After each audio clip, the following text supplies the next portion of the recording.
Amen. Good morning po sa bawat isa. Ayan, medyo mataas ang energy. Sino hindi pa nag-breakfast? Si Denden, si Jose. Amen. So ngayon po umaga na to, bilang paghahanda sa pagiging teacher. Okay, pang-teacher. Pero alam niyo po, sabi nga dito sa ating tema, sa Psalm 34 verse 8, na taste and see that the Lord is good. Nung bata pa lang ako, di ko napansin. Kung napapansin na aking mga kamag-anak, mahilig kong i-gather yung mga pamangkin, pinsan lang pala, mga pinsan. Tapos, tinuturoan ko sila. Yung palang puso ko, ay nung bata pa lang ako, ay nilalagay ni Lord na gusto kong maging isang teacher. Kahit na sabi ko nga, Lord, hindi naman ako magaling magsalita, hindi naman ako magaling magturo. Pero yung puso ko pala, nilagyan mo ng pagiging teacher sa salita ng Diyos. Amen? Kaya yung opportunity na makapagturo sa Bible School, sabi ko nga, akala ko wala na akong pasok.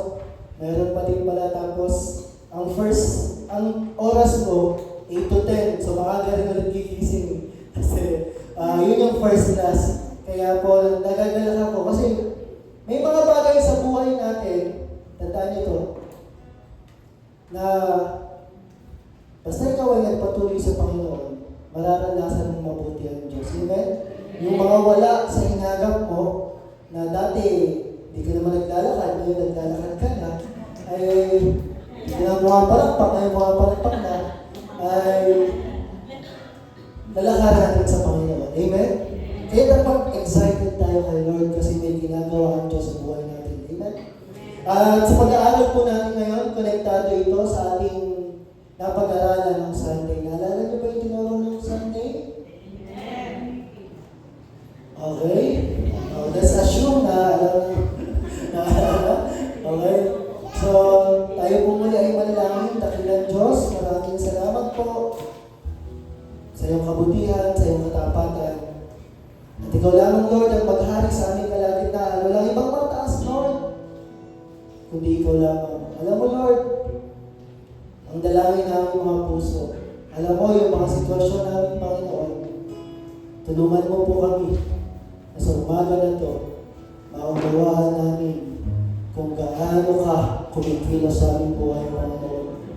Kahit kailan, hindi mo kami iniwan o pinabayaan man.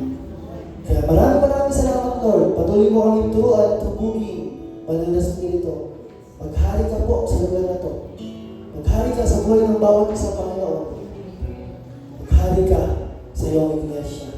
At ikaw lang ang aming tataas, wala na iba. Ibigay namin ang best namin para sa umaga ito, para sa iyo, Panginoon. Ito po ang aming pasasalamat sa buhay na ito, sa kabutihan mo, sa tanging pangalan ng iyong si Jesus. Ang lahat mo ay magsabi na, Amen. Amen.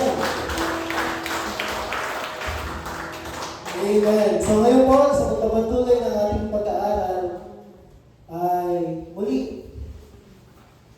ang verse po natin, simulan natin ang pag-aaral mula po sa salita ng Diyos, mula sa aklat ni Isaiah. In Isaiah 22 verse 22 sa NIV, ganito po ang sinasabi, I will place on his shoulder the key to the house of David. Napakahalaga po nito the key to the house of David. What he opens, no one can shut. And what he shuts, no one can open. So, ang historical context po, nung panahon na to, ay, alam niyo ba, nung panahon ng Panginoong Jesus, at maunang panahon, in the days of the Bible times, hindi lahat ng bahay may susi. Hindi lahat afford magkaroon ng susi. Yung meron lang mga kaya at yung mga palasyo, mga kaharian lang ang may susi. Dahil marami yung kanilang wealth na inaingatan. Humanap po ako ng malapit na illustration patungkol dito sa Isaiah 22 verse 22. Kasi nung panahon ko na to, during the day that King Hezekiah, meron doon isang katiwala. Isang ano po? Isang katiwala. Pero yung katiwala na to, si Shebna, hindi ako nagkakamali. Ayan, si Shebna, hindi siya matapat. Dahil sa hindi siya matapat, inalis siya ng Diyos sa posisyon na yon. At meron isang tao, ang man of integrity, ang ipinalit sa kanya. Siya ay si Eliakim. Kaya sabi dito, I will place on his shoulder. Bakit? Nung panahon po na yon, ganito halos kalalaki yung mga susi. Ewan ko lang, pag mawala mo pa to, pag na-misplace mo pa to, talaga na lang, special. Pagka yung may tumutusok sa'yo sa higaan, yung pala yung susi mo, hindi mo na ilapat ng maayos. Ganyan halos kalaki, a foot long and higit pa yung kanilang susi. At yung susi, hindi ganito yung itsura, ganito madalas. At yung susi na yan, marami. Yung mga bigat na susi na yan, nakalagay yan, nakapatong sa balikat. Kaya ang sabi dito, I will place on his shoulder. Kasi imagine mo kung nandito yan. Yung paano maglalakad ng, kaya dito nakalagay yan sa balikat. So, yung pag daw ng panahon na yun, may nakita ka na lalaki na bigat, na may daladalang susi. Nag-representa yun na yung tao na yun may mabigat na posisyon sa kaharian. Ganon katindi. Diba? Kahit mabigat yan, proud na proud ka. Bakit? Hindi lahat pinagkatiwalaan. Susi pa lang yun, ha? Ganon katindi. Yung tao na yun, napakahalaga. Bakit? Yung yaman ng hari, may access siya dun. Siya lamang yung may kakayahang magbukas, makapasok, matingnan, mahawakan. Kaya napakahalaga ng tao na to dahil ibig sabihin, matindi yung kanyang posisyon, authority. Iyan yung panahon sa Old Testament. Pero alam niyo po ba na yung Isaiah 22:22 ay isa sa propesiya na patungkol sa Panginoong Jesus? Amen? Na dito, yung tao na tinutukoy dito ay wala na iba kundi ang ating Panginoong Jesus. Na siya yung mahalaga na nasa kanya sa Revelations 7:3, kung hindi ako nagkakamali, yung susi sa House of David. Nasa kanya, hawak-hawak niya. Pinapakita lang po doon na kung paano ang tao na to ay mahalaga. Mabigat yung dinadalang posisyon, authority. Ganun din ang Panginoong Jesus sa buhay natin. Amen? Kaya po dito sa pag-aaral natin, basahin natin sa Tagalog. Ibibigay ko sa kanya ang susi ng sambahayan ni David, his prophetic, na hindi lang ito patungkol kay Eliakim, kundi patungkol na to sa Panginoong Jesus. Dali mo, halos thousands of years, hindi naman kilala ng mga tao na to yung sinusulat nila, pero doon pa lang kumikilos na ang Diyos, nagpapakilala na nandun si Kristo. Amen? Sa Bible School, mayroon tinatawag po Christophany.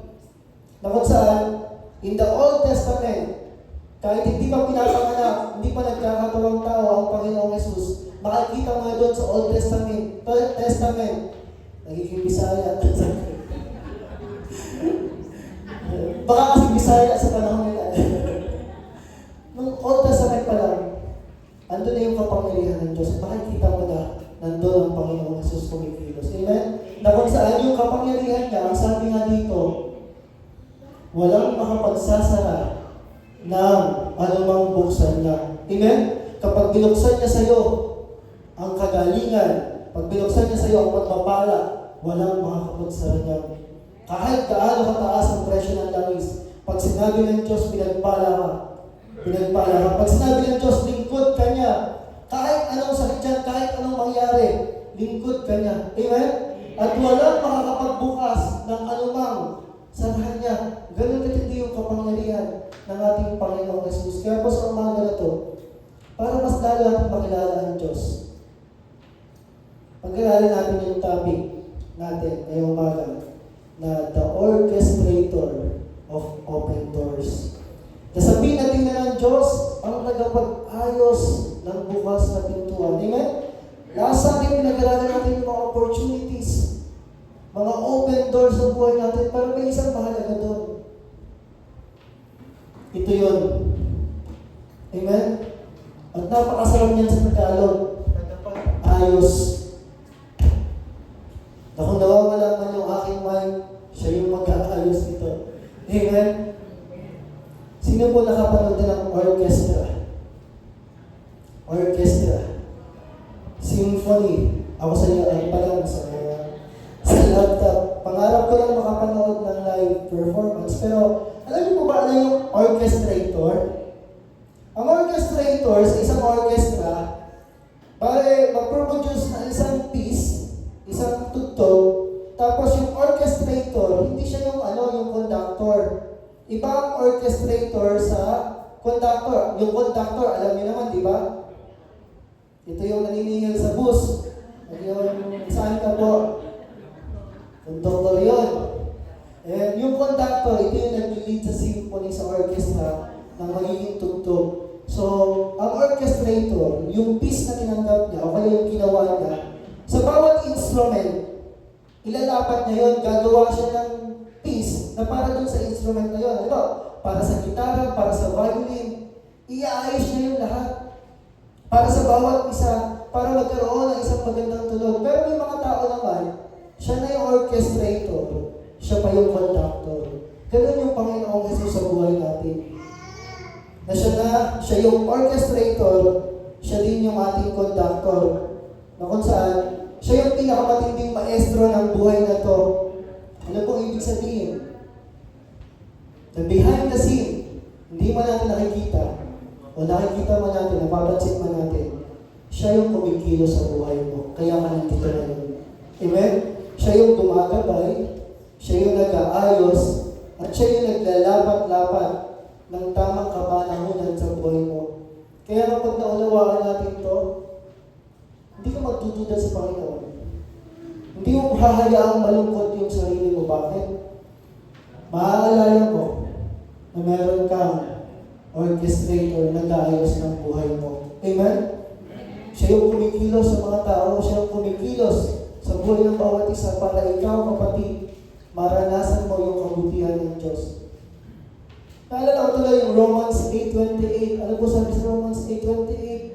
Sumulat si Pablo sa mga taga-Roma na kung saan nung panahon nila, matindi ang persecution, matindi yung pagdurusa, pagtitiis. Kaya sabi niya, and we know that in all things, nalalaman natin sa lahat ng mga bagay, ang Diyos ay gumagawa sa ikabubuti. Amen? God is working para dun sa ikabubuti. Kaya lang meron isa ditong mahalaga para maranasan yung ikabubuti, para maranasan natin to. Sabi nga dito sa Romans 8:28, isang mahalagang condition doon. Ano yung condition? Kung tunay at mahal mo ang Panginoong Diyos, Panginoong Jesus, mararanasan natin ang kanyang pagkilos. Nagagalaw sa ating mga buhay para sa ikabubuti natin, para maging kamukha tayo ng Diyos, kawangis, at upang malakaran natin yung layunin niya sa buhay na ito. Amen? Kaya sa mga taong nagmamahal sa Diyos, ano man yung sitwasyon mo, tingnan mo nga yung katabi, ano man ang aking sitwasyon, kasama ko ang Diyos. Parang hindi masaya sa dito. Sa sitwasyon ang pinapapanauban mo. Amen? Siya yung orchestrator. Yung isa dyan, alam ko masayang masaya kasi may dumating sa kanya, nabibis niya. Diba? Sa buhay natin, katulad ng isang orchestra, parang ganito yung buhay natin. Hiya.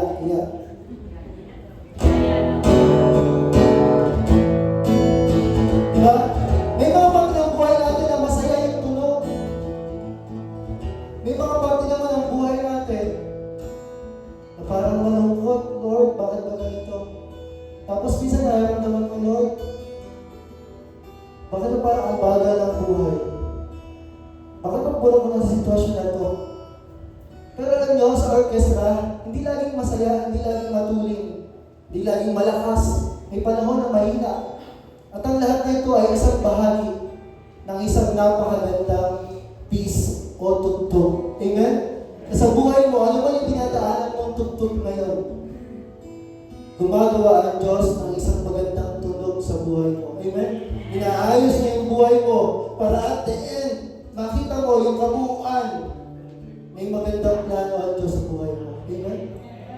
Kaya kung isa kang tunog, anong tunog meron ka?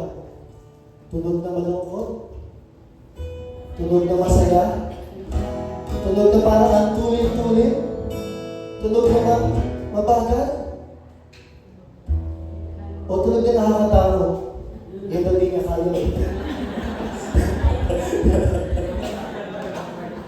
Diba? Ang sarap sa Panginoon kasi you can enjoy every day na ang buhay mo.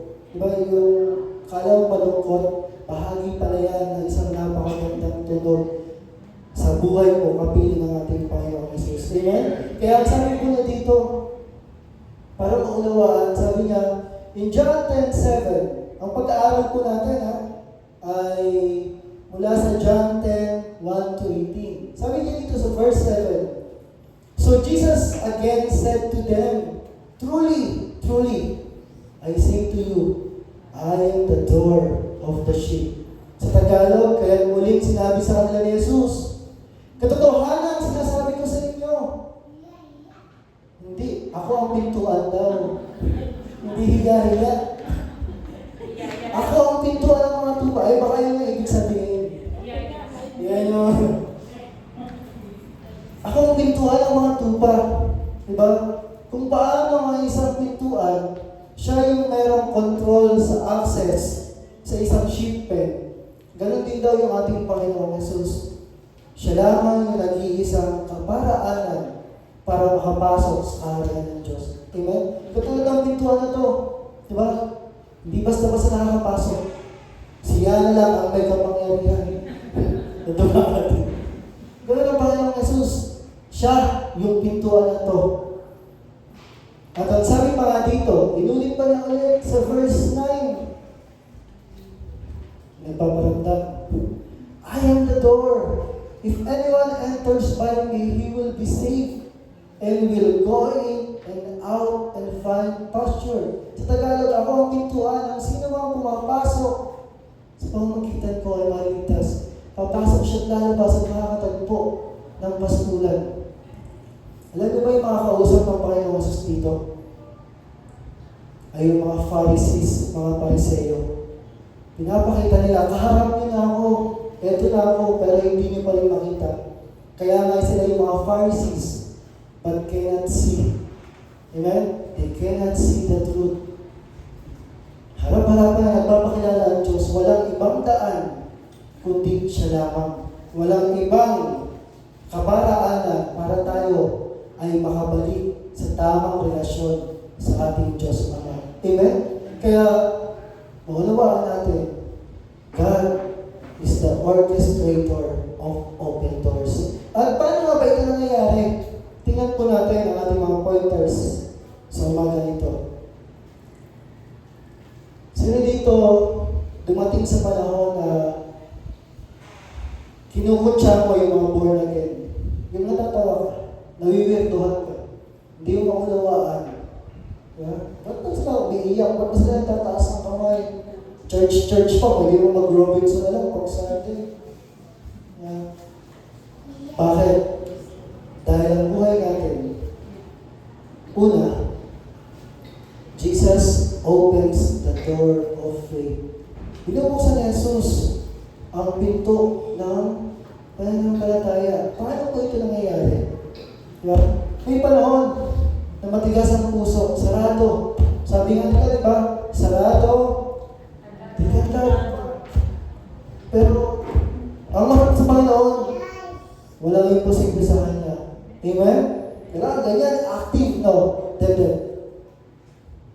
So, that opens the door of faith. Lahat mo ba ng tao may pananampalataya?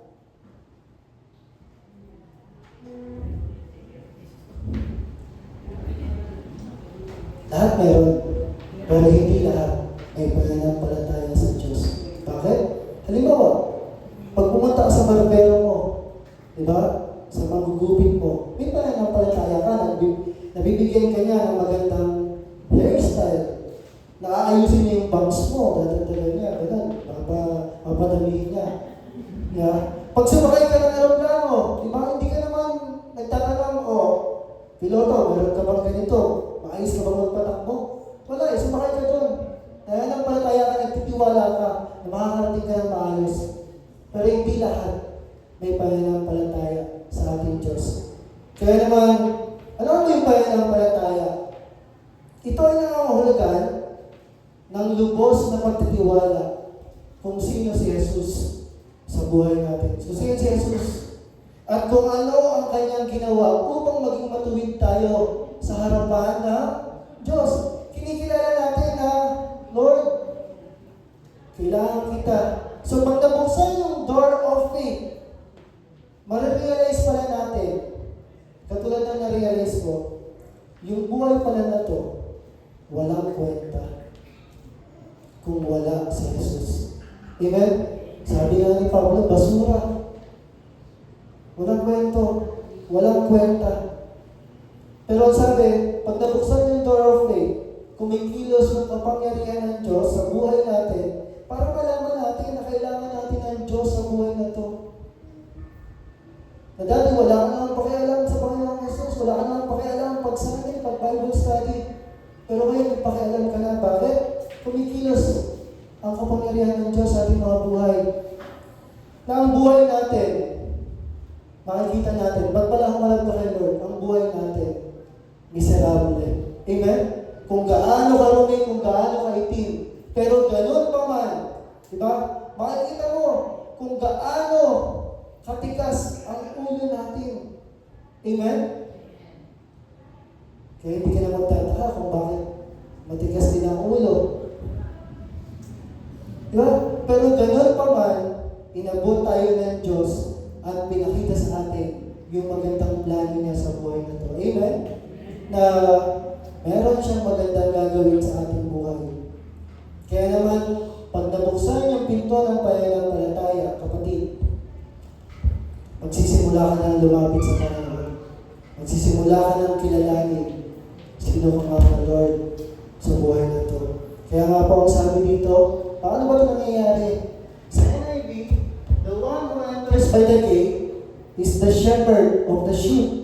The gatekeeper opens the gate for him, and the sheep listens to his voice. He calls his own sheep by name and leads them out. So verse 4, when he has brought out all his own, he goes on ahead of them, and his sheep follow him because they know his voice. Sa Tagalog, ang sabi, ngunit ang pumapasok sa pintuan ay siyang pastol ng mga tupa. Yan ang ating Panginoong Jesus. Pinagbubuksan siya ng bantay sa pinto at pinapakinggan ng mga tupa ang kanyang tinig. Naririnig natin. Tinatawag niya ang kanyang mga tupa sa pangalan at sila'y inihahatid papalabas. Kaya dito, kapag narinig mo yung magandang tinig ng Diyos, tinatawag niya ang pangalan mo. Anumang saradong pintuan ng pananampalataya ay binubuksan niya. Amen? Yung tinig ng Diyos, kasi napakasarap marinig. Sabi nga, ang tinig ng Diyos ay parang isang mainit na kape. Bakit? Nakakagising. Naantok na ba kaya? Hindi, alam mo sinabi ni Fernando ko? Walang matigas. Para sa akin ko yun ha. Nagkagulo na. Tama ba ako si Fernando ko? Walang matigas na tinapay. Walang matigas na puso kapag si Lord ang tumawag. Kaya sa mga pinapanalangin natin, magpatuloy lang tayong dilot sila sa Panginoon dahil isang araw, maririnig nila yung napakagandang tinig ng ating Diyos. Amen? Na nagsisimula ito kapag narinig natin ang mensahe ng Panginoon. Sabi nga po dito, sa verse 4, kapag nailabas na niya ang lahat ng Kanya, ito yung nangyayari sa buhay natin. Dahil tinawag ka ng Diyos, naunawaan mo, tinig ka ng Panginoon. Di ba dati? Ayaw mo naman pakinggan, pero dahil nga, nabubuksan na ang pintuan sa puso mo, Yung naririnig mo, siya na yung mangunguna sa'yo. Amen? Pinapangunahan niya ng buhay mo na hindi na ikaw ang leader ng buhay mo. Siya na. Amen? At anong gagawin natin kapag siya na yung leader? Susunod lamang tayo sa kanya bilang mga tupa dahil nakikilala natin kung ano yung kanyang tinig. Kaya napakahalaga ng tinig ng ating Panginoon sa ating mga buhay. Sabi nga po dito, in Romans 10:17, so faith comes from hearing, and hearing through the word of Christ. Bakit napakahalaga ng pakikinig? Sa Tagalog, kaya ang pananampalataya, saan daw nagmumula? Saan ang gagaling? Ay nanggagaling sa pakikinig. At ang pakikinig ay sa pamamagitan ng salita ni Kristo. Hindi lahat ng tainga nakakarinig. Amen? Kaya may mga tao, kahit anong marinig nila, dahil sarado to, hindi nila maranasan yung pagkilos ng Diyos, yung kapangyarihan, yung kabutihan ng Diyos. Kaya kailangan bilang mga anak ng Diyos, tanungin mo yung katabi mo, sanay ka bang makinig? Dahil pag naunawaan natin yung salita ng Diyos, may kapangyarihan ito sa ating buhay. Hindi na ako mag-comment. Sa mag-asawa, sanay ka bang makinig? Kaya kung makapansin nyo, kung ang lagi niyong pinapakinggan, puro problema, eventually, problemado ka na rin. Kapag puro malulungkot na kwento, yun na i-scroll mo, napapakinggan mo, eventually, malungkot ka na rin.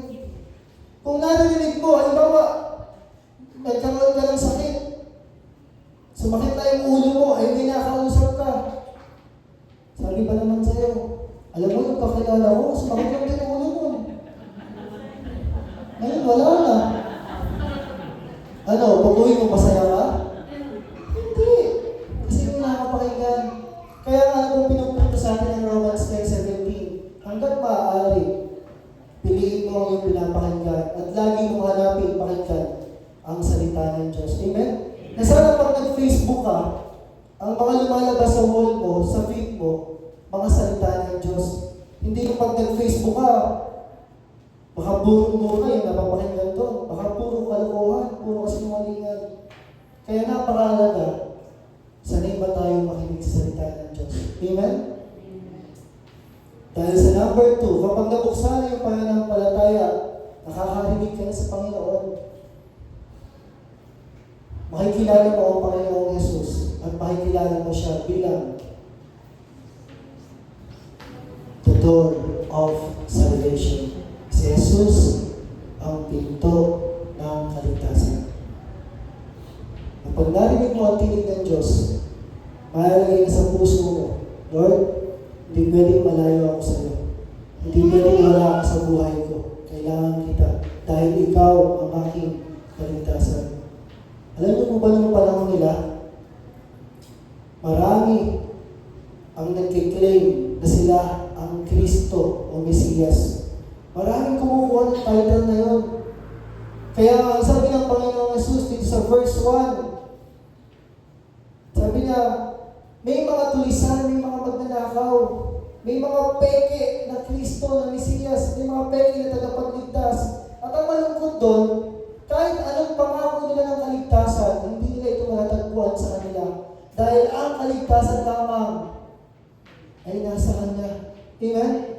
Kaya nakakalungkot isipin, bakit? Hindi lang ng panahon nila maraming Kristo. Kahit sa panahon natin ngayon, marami ang nag-claim ng kaligtasan. Pero ang nakakalungkot, kahit anong gawin nila, dahil hindi nila kilala yung tunay na door of salvation, hindi nila matatagpuan yung kaligtasan sa buhay nito. Kaya mapalad tayo, mga kapatid. Halimbawa, bilang example po dito, meron ba dito bumili ng ticket ng BTS? 2020, hindi pa nakakakuha? In-order kita. Kaya wala nagkakagulo, sold out na yata. Hindi ka nagkakamali. Sa anumang concert, madalas, yung mga artista doon, meron silang mga room, di ba? Tapos, may mga VIP na tinatawag, may mga special na tao na nabibigyan ng pagkakataon para magkaroon ng meet and greet. VIP meet and greet. Di ba? Yung makilala mo lang, tuwan-tuwa yung tao, tuwan-tuwa yung makita mo, di ba? Yung pag nakakita ka ng artista, anong una mong gagawin? Di ba mga picture kasi tuwan-tuwa ka eh. O pa-autograph ka, pakipati mo ngayon, ganito. How much more ang ating Panginoon? Amen? Na kung saan, pag nakilala mo siya, mauunawaan mo na siya yung pinakamagandang regalo na nangyari sa buhay mo. Na kaya mga anak ng Diyos, VIP din kayo mga kapatid. Amen? Special tayo sapagkat hindi lahat makakaraan dito. Magbalag ka kapatid, kasi yung buhay mo ay tatanggap ng buhay na walang hanggan. Amen? Kay Lord, hindi lang meet and greet.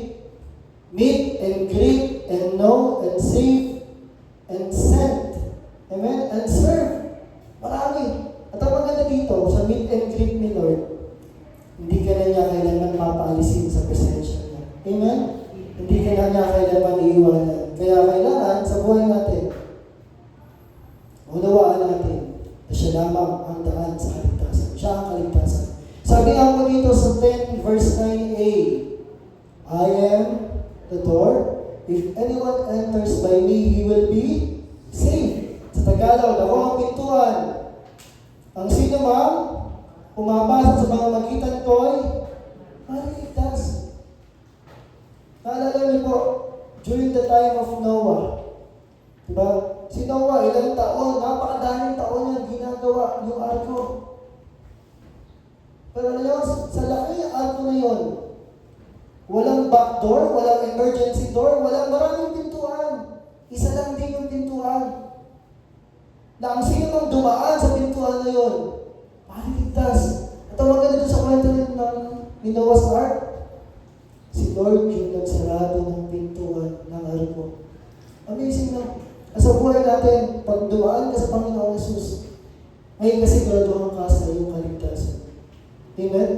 Na kung paano, noong panahon ni Noah, marami din siyang sinasyaran. Marami din siyang inaabot. Pero ilan lang yung naligtas? Walang. Pamilya lang niya. At yung mga hayop na pinadala sa kanya ng Diyos. Amen? Kaya, ginawa ng Panginoong Jesus ang dapat niyang gawin para sa mga nakakarinig ng mensahe niya ay magkaroon tayo ng katugunan sa pangako niya na kaligtasan sa buhay natin. Kaya dito, maunawaan natin, mabalag tayo sapagkat tayo ay dumaan sa pinto ng kaligtasan ito dahil nakilala natin ang Panginoong Jesus. Pero, alam niyo po ba yung picture na ito?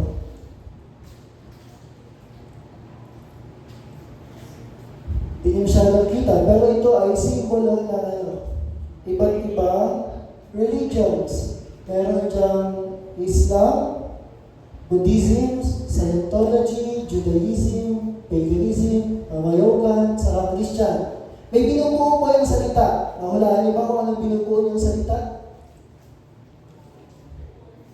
Coexist. Yan ang paniniwala ng mga tao na sa tinatawag na pluralism. Na okay lang. Okay lang. Hindi naman tayo mabuhay ng magkakasama. Dahil lahat naman ng relihiyon na yan, okay lang din. Amen? Ang pluralism ay naniniwala, kaya mag-coexist. Pwede tayo mabuhay ng sama-sama. Lahat yan okay. Dahil ang paniniwala ng pluralism, at marami kayong mapapakinggan na ganito. Diba? Sabi niya dyan, all religions are equally true. Lahat ng relihiyon ay pare-parehong totoo. Diba kaya nga pag may inaya ka minsan, okay lang, nag-isip pa naman ako eh. Okay lang, nagpe-pray naman ako sa bahay. Okay lang, kung masaya ka dyan sa relihiyon mo, masaya ako dito, okay na yun. Kaya pwede tayong mag-coexist. Tama kaya ito? Alam nyo, may isang tao, sikat. Si Nanay Norma, ay di pala, si Oprah. Ang sabi ni Oprah, one of the biggest mistakes humans make is to believe there is only one way. Hindi nung sinabi niya, isa tong napaka-influential sa ibang bansa, sa buong mundo. Na kung ano mang sinabi niya, sinusundan ng mga tao. One of the biggest mistakes na isa lang daw ang tanging daan. There are many diverse paths leading to what you call God. Sabi sa Tagalog, isa sa pinakamalaking pagkakamali ng tao ay ang maniwala na may isang paraan lamang. Maraming magkakaibang mga landas patungo sa tinatawag na Diyos. At ito rin ang paniniwala ng Santo Papa. Tingin nyo, okay lang ba yan? Yung Jesus nila, yun din naman yung sinasambang eh.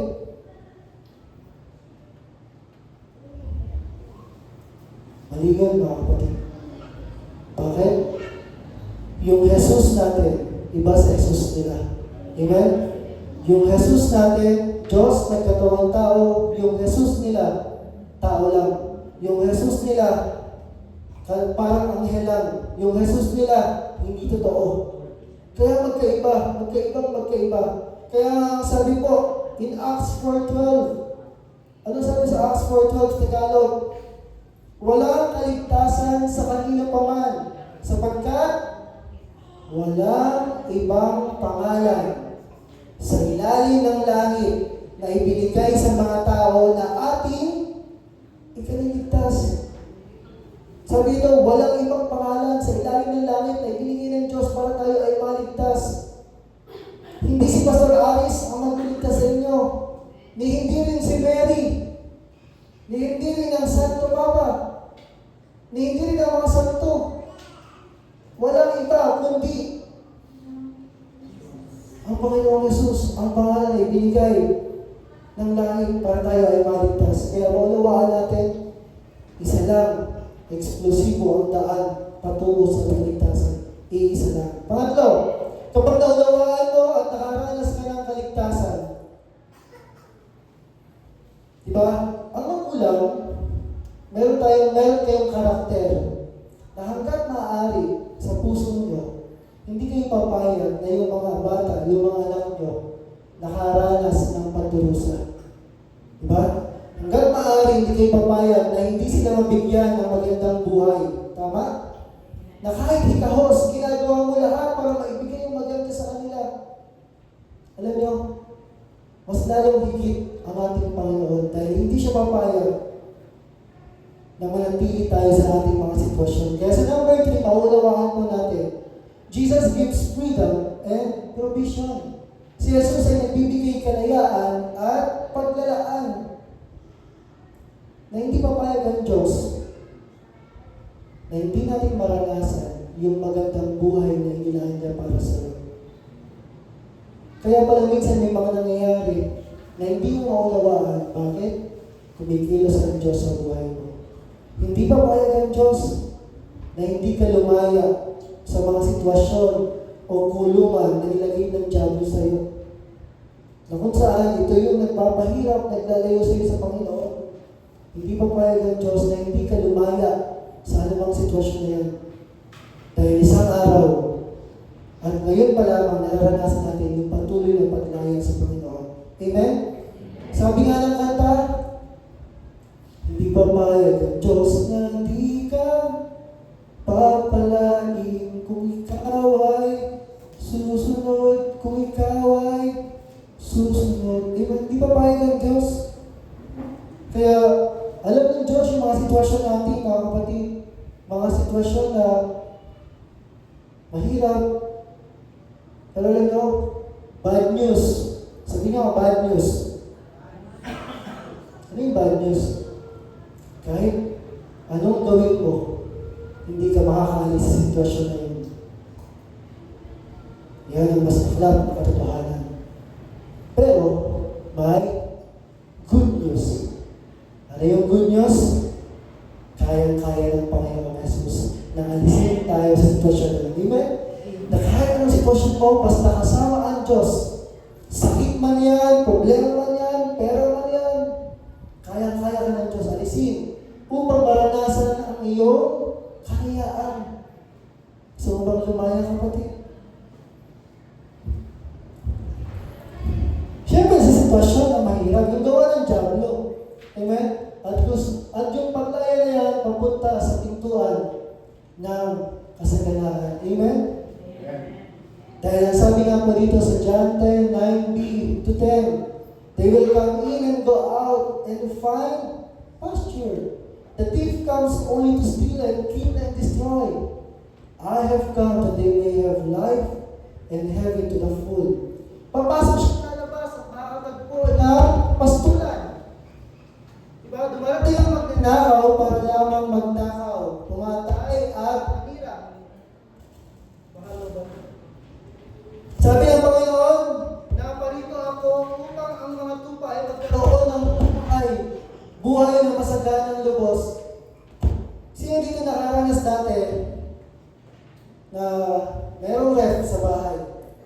At pagbukas mo ng ref, puro tubig naman. Iba't ibang lalagyan. Umili ka, may naka-plastic, meron nakalagay sa Tupperware. Tapos meron pang selecta yun. Na ang laman, tubig o kaya tilapia. Pero darating ang punto na pag binuksan mo ang buhay mo, marami kang matatagpuan na biyaya ng Diyos. Amen? Sabi ng awit, sa biyaya mo lamang. Sa panahon na ng problema ka, paalahanan mo yung sarili mo ng awit na to. Sa biyaya mo lamang, Lord, ako nabubuhay. Ako magpapalit ng battery. Mahirapan ako, kapatid. Patulong. Hindi ko kaya magdala. Amen? Kaya sabi ng Panginoon Yesus sa atin, hindi bansa o magandang trabaho magpapala sa iyo, kapatid. Bitin ko, hindi bansa. Kahit saan ka makarating kung wala ang Diyos, bali wala. Amen? Dahil ang totoong pagpapala ay ang makilala ang Panginoong Yesus, di ba? Ang totoong pagpapala, yung dumaan lang sa'yo, may coke ka na. Hindi na nakikita sa harap, sa Jerusalem.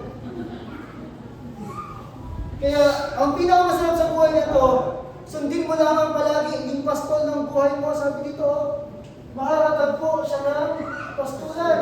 At dati na magnanakaw, mahalawang magnakaw, kung kaya pumira.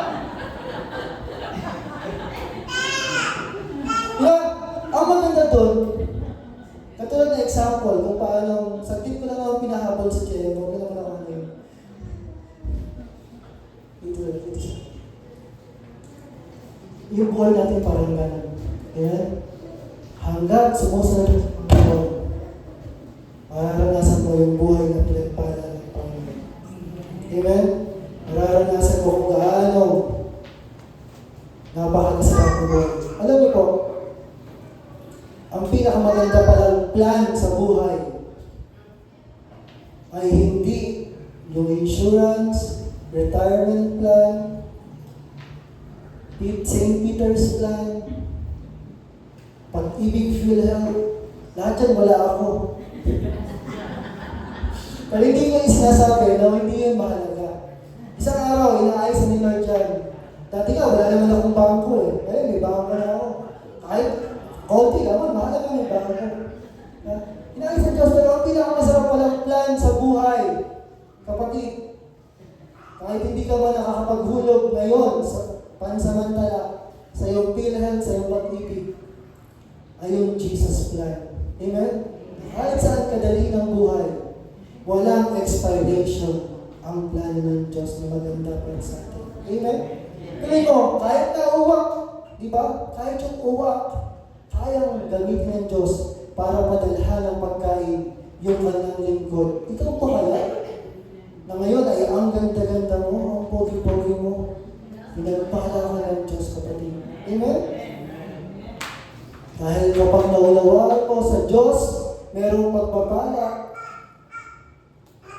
Darating din sa punto, o dumarating sa punto ng buhay natin, every now and then, hindi papayag ang kaaway na payapa ka. Hindi papayag ang kaaway na masaya ka, kapatid. Hindi ba payag ang kaaway na naglilingkod ka kay Lord? Hindi ba payag ang kaaway na sumusunod ka sa Kanya? Gagawin niya lahat. Masira ka lamang. At ang mga inaatake ng kaaway, bago yung bulsa, ibang madalas natin problema, walang laman yung bulsa. Ang inaatake niyan, ito, saka ito. Pag ito napasok niya, gugulo na ang mundo. Okay? Di magandang senyales yan kung kakauwi pa lang ng asawa mo. Hindi na pwede. Mag-request ka mo ng kambal sa ano na yata ano na ito? Sinarado na. Okay? So every now and then, makaka-experience tayo ng worry, ng takot, ng alalahanin sa buhay na to. Kapatid, anong madalas nagpapaalala sa'yo? Ano yung madalas na nagbibigay sa'yo ng alalahanin? At tulad na, alalahanin niya yan. Ano yung nagpapaalala sa'yo? Kahapon, ano nagpaalala sa'yo? Ano nag-worry naging worry mo kahapon? O nung isang araw, anong naging fear mo? Ang tanong ko kapatid, sa panahon na yun, nag-enjoy ka ba? Hindi. Dahil yun yung plano ng kaaway. Kaya sa number 4, maunawaan natin that Jesus is our security and protection. Si Jesus ang ating seguridad at protection. Sa buhay na to, habang nakikilala mo si Lord, makikilala mo na kahit kailan, hindi ka mababayaan ng Diyos. Amen? Nagbibigay siya palagi ng assurance na kahit pag inuna mo siya, hindi sayang. Hindi ka magsisisi sa buhay pag nilingkod sa Panginoon. Hindi ka magsisisi na inuna mo ang Diyos. Hindi ka magsisisi na minahal mo si Kristo sa buhay na ito. Amen? Dahil yung pagwala yung security at protection, diyan na dumarating yung worry. Alalahanin. Diba? Ang madalas natin inaalala ay yung paano na bukas. Paano na? Susunod na araw. Yun yung madalas focus natin eh. Ano mangyayari? Paano na? Pero alam nyo, sabi nga ng salita ng Diyos sa Matthew 6:34, sabi nga ng salita ng Diyos, do not worry about tomorrow. Kaya huwag nyo alalahanin ang bukas. Bakit daw? Sapagkat ang bukas ay ang mag-aalala sa kanyang sarili. Kaya mo yung para bukas, para sa bukas. Sapat na para ngayon ang kabalisahan sa araw na ito. Kung ano yung sitwasyon mo, doon ka lang muna. Amen? Kaya kung mahilig kang mag-alala, alalahanin mo yung Matthew 6:34. Pero ang tanong, lahat ba nakakaranas nun? Pastor, kahit ayoko mag-alala, nag-aalala pa rin ako eh. Bakit? Kung may Bible kayo, tingnan niyo yung sumunod sa Matthew 6:34. Bago, mararanasan mo yung 34 kapag pala dumaan ka sa 33. Amen? Ano sabi ng verse 33? Subalit, ngunit, hanapin mo na ninyo ang kaharian ng Diyos at ang kanyang katwiran. At ang lahat ng bagay na ito ay pawang idarating sa inyo. Amen? Kapag inuna mo pala sa Lord, kapag naglingkod ka kay Lord, doon mo mararanasan na hindi ka mag-aalala. Bakit? Inuna mo ang Diyos. Pero kung ipinagpalit mo si Lord, alalahanin mo na yung aalalahanin mo. Ganun na kasi ang buhay. Minsan kukunin natin yung 34, pero tandaan natin bago dumating ng 34, tanongin mo muna ang iyong sarili. Dumaan ka ba sa 33? Inuna mo ba si Lord sa buhay mo? Amen? Kaya sabi po dito, sa John 10:11, I am the good shepherd. The good shepherd lays down his life for the sheep. Sa Tagalog, ako ang mabuting pastol. Iniaalay ng mabuting pastol ang kanyang buhay para sa mga tupa. Nandito, mahal lang magbulay-bulay natin kung paano protektado tayo. Bakit? Ang pastol mo ay si Jesus. Siya yung mabuting pastol. Amen? Kung babasahin nga natin yung verse 12 sa 13, Kising na parehas. Panapanahon lang yan. Sabi nga doon, bakit mabuti yung pastor natin? Sabi nga dito, yung pastor natin, inalay niya yung kanyang buhay para sa atin. Diba? Sabi sa verse 12, may dalawang klase kasi ng pastor o na nangangalaga sa tupa. Yung sa verse 12, ito yung isang klase na hindi kamukha ng Panginoong Jesus. Ang sabi dito, ang upahan at hindi pastor at hindi may-ari ng mga tupa nang makitang dumarating ang asong gubat. Ano daw yung nakita niya? Tingin niyo anong gagawin niya? Sabi doon, ay pinabayaan niya yung mga tupa at tumakas. Iniwanan niya. Iniwanan niya yung kanyang sarili. At inaagaw sila ng asong gubat at ikinalat. Sabi nga doon sa verse 13, siya'y tumatakas sapagkat siya'y upahan at walang malasakit sa mga tupa, kapatid. Si Jesus may malasakit sa iyo. Amen? Kaya siya yung ating protection and security. Yung bang ministry gusto mo? Magbilang. At panguli, mahalagang maunawaan natin. Sa bawat sandali ng buhay, maganda man o hindi maganda yung nangyayari. Makulit ka man, matigas ang ulo, ayaw mo mapakinig, o nakikinig ka. Minsan, darating tayo sa mga tanong ng buhay natin, may mga tanong tayo, Lord, bakit po nangyayari sa akin to? Diba? Bakit may mga panahon ng problema? Diba? Isang lingkod ng Diyos, bakit nagkasakit? Bakit may problema sa mga pinansyal? Diba? Kapag nangyari to, walang ibang nais yung kaaway, kundi magduda tayo sa Panginoon. Malayo tayo sa Kanya. Maging malungkot yung buhay mo. At magkaroon pa tayo ng kaisipan na para bang gusto ni Lord na pinapahirapan ka. Hindi kapatid. Dahil pag naunawaan natin, yung number 5, Jesus holds the ultimate authority over life. Si Jesus ang may pinakamataas na otoridad sa buhay. Kapag naalala natin na may sitwasyon ka, may problema ka, nababago ang iyong kaisipan, nababago ang iyong pananaw sa buhay. Na kung dati, Lord, bakit? May iba na yung tanong mo, Lord, ano pong tinuturo mo sa akin? Lord, ano pong gusto mong matutunan ko? Lord, ano pong kailangan mabago sa akin? Lord, ano pong dapat kong gawin? Amen? Hanggang sa isang araw, maunawaan natin, makita natin, yung nangyayari ay meron palang magandang layunin ng Diyos sa buhay natin. Amen? Na bahagi yan ang kwento upang ma-enjoy mo yung buhay na inilaan niya para sa iyo. Amen? Na may maganda siyang ginagawa sa buhay natin. Kaya walang ibang pinakamagandang gawin sa buhay na to, kundi magtiwala sa Kanya. Amen? Magtiwala palagi at sumunod. Tiwala lang. Tiwala. Sunod ang sunod. Hanggang sa isang araw, humahakbang ka na sa isang magandang buhay na inilaan ng Diyos para sa iyo. Diba? Sa panahon na pagod ka na, di mo alam kung paano ka nakalusot dahil dinala ka lang ng Diyos. Sa panahon na tigas ka sa ulo mo, paano ka nakalusot? May isang Diyos nagdusot sa iyo. Amen? Because He holds the ultimate authority over life. Kaya sabi po dito, in John 10:17-18, the reason my Father loves me is that I lay down my life only to take it up again. No one takes it from me, but I lay it down of my own accord. I have authority to lay it down and authority to take it up again. This command I received from my Father. Sa Tagalog, dahil dito minamahal ako ng Ama sapagkat ibinigay ko ang aking buhay upang ito'y kunin kong muli. Walang nag-aalis ito sa akin, kundi kusa akong ibinigay. May kapangyarihan akong ibigay ito at may kapangyarihan akong kunin itong muli. Tinanggap ko ang utos na ito mula sa aking mga ama, mula sa aking ama.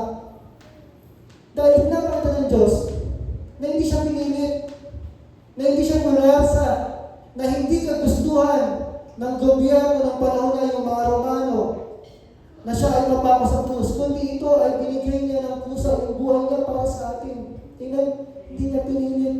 Pinili niya at desisyon niya na sumunod sa kalooban ng Diyos Ama. Kaya naman ang sabi dito, minamahal ako ng Ama. At sa mga tao na patuloy nagmamahal sa Panginoon, mararamdaman natin, habang tayo sumusunod sa Panginoon, nararamdaman din natin na ang Diyos ang may hawak ng buhay. Kung paano ibinigay niya yung buhay niya, kaya din niya itong kunin muli. Si Lord ang may hawak ng buhay. At siya rin ang may hawak ng mga buhay natin. Amen? Na walang pwedeng maghari, hindi papayag ang Diyos na ikaw ay maging talunan at makuha ka sa kamay ng mapunta ka sa kamay ng Diablo. Kaya magmadilim man, mabagal man yung kwento ng tugtog ng buhay mo, nakakatakot man, malungkot man yung kwento ng buhay, tandaan mo, si Lord ang nagkikitara sa iyo. Amen? Si Lord yung nagbibigay ng mabango, maganda, at kaaya-ayang tunog dyan sa iyong mga sitwasyon. Kaya, tandaan natin, basta kasama natin ang Diyos, yun yung pinakamahalaga. Maunawaan natin na may mga bagay hindi natin kontrolado. Kasi pag pinilit mo yung bagay, may stress ka lang eh. Pag ayaw sumunod sa kabataan, sa mga anak, pag ayaw sumunod, sino na-stress? Yeah. Naalala ko ngayon, panahon ni Boss Char eh. Si Inang, bully mo ako. Alaala nila naman yun. Yeah. Sino na-stress? Si Inang. Parang makakapon yun eh. Puto na ano. Yeah. Ganun yung kaaway sa atin eh. Gusto na lang ma-stress. Pero hindi eh. Hindi natin kontrolado ang buhay. Kaya kailangan surrender mo sa Panginoon. Ipagkatiwala mo. Lord, wala akong benta, Lord. Ito yung sitwasyon ko, Lord. Bigay ko lahat sa'yo. Amen? Dahil may isang Diyos na kumikilo sa buhay natin. Kaya recap tayo mga kapatid. Meron pa tayo natutunan ngayong bagay ko? Amen? Na ang Diyos, ang ating dakilang orchestrator, siya yung tagapag-ayos ng buhay mo. Kaya kung mabangit man yan yung tunog mo, tandaan mo, hindi pa tapos ang tunog ng buhay mo. Amen? Patuloy na tutunog yan para maglabas ng isang magandang tugtugin. Una, kapag naunawaan natin, siya yung tagapag-ayos ng ating buhay, siya yung dakilang orchestrator na nagbubukas sa mga pintuan sa buhay natin na dati ay sarado. Dati ay malungkot. Una, kung saan natin ang pintuan, Jesus opens the door of faith.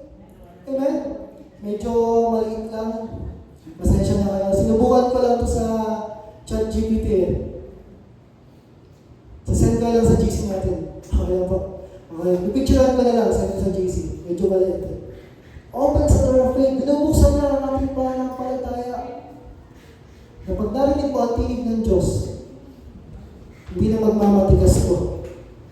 Pipiliin itong sumunod at kilalanin ng Diyos. At pag nabuksan ang pinto ng pananampalataya, mauunawaan natin that Jesus is the door of salvation. Amen? Siya lang, yung tanging daan sa kaligtasan. Walang iba.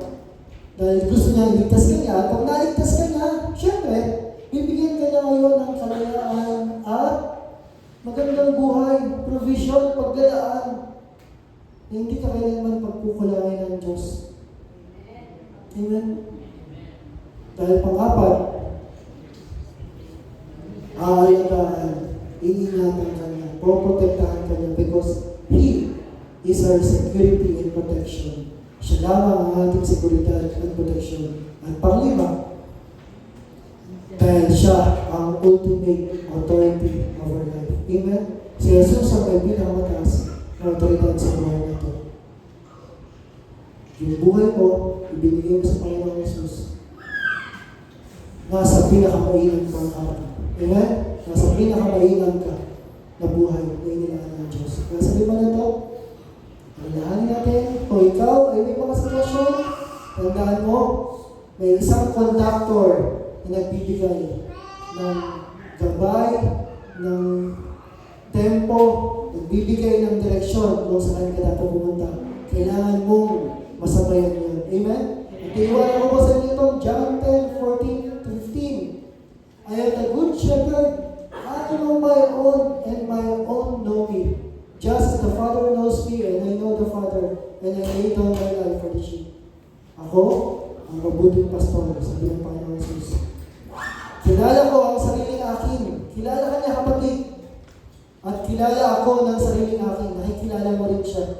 Alam ng Diyos kung sino yun sa Kanya.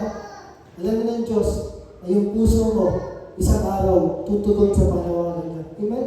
Kaya yung buhay mo, sabi nito, gaya ng pagkakakilala sa akin ng Ama, ang pagkakilala ko sa Ama, at ibinibigay ko aking buhay para sa mga tupa. Yung buhay na tinanggap natin sa Panginoon ay isang buhay na ganap at kasaysayan. Amen? Isang masaganang buhay na inangaan ng Diyos. Kaya, yung ating orchestrator, hindi yan nakabase sa sitwasyon. Ang kapangyarihan ng Diyos nakabase sa kung anong plano niya. Amen?